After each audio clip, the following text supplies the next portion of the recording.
Okay, well, I tell you, here's another story. It's an affair he definitely doesn't want to remember. Disgraced West Australian Treasurer Troy Buswell faces the sack if he doesn't resign today over his affair with Greens MP Adele Cowles. Well, Buswell publicly admitted to the affair yesterday and he hopes he can move forward. Have a look. I can confirm that Adele Cowles and I had an affair for almost 4 months, which began in late December. This affair recently ended, at which time I advised my family and the Premier of my actions. My family and I have been working through this matter privately since then. I did not want this matter to become public because of the impact this publicity would have on my wife and my children. I sincerely regret my actions and have sought professional assistance to help me with the personal work ahead of me. So when a spouse cheats, can you move on? Can a relationship survive an affair? Joining me, psychologist Jacqueline Sard. Good morning, Jacqueline. Good morning, Kerry-Ann. Can a relationship, and if we look specifically there, can it survive after all this public humiliation? In most cases, a relationship can survive after an affair, but there are lots of different variables that we have to take into account. Obviously, with this case, it's quite two public figures, so it does make it quite difficult to rectify the situation on both parties. Obviously, a lot of people are going to expect them to behave in a certain way, so that may impact on whether they can move on with their own partners. But also, leading to this, you've got personal humiliation of a partner of previous misdemeanours. This is sort of along the lines of not the first time. So if you have a partner who is a serial offender, can it survive? I would have to say no in that case. The only time it can survive an affair is if it has sort of been like a one-off occasion and the partner's needs weren't being met at that current time within their relationship.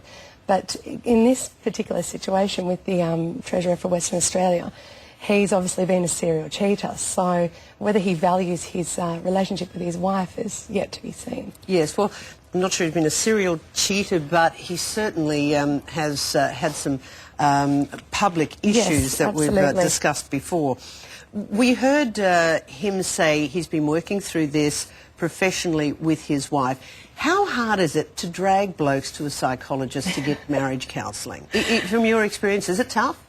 Do they just come kicking and screaming? Because it just doesn't seem a natural thing for them. It can be, Kerry-Ann. What I tend to see, though, on occasions is that the husbands make the appointment in an effort to prove to their wife that they're committed to rectifying the situation. So it's sort of like a little game, like, look, this is what I'm doing, I'll book the psychologist, we'll go and see her. So how do they react when they actually get there?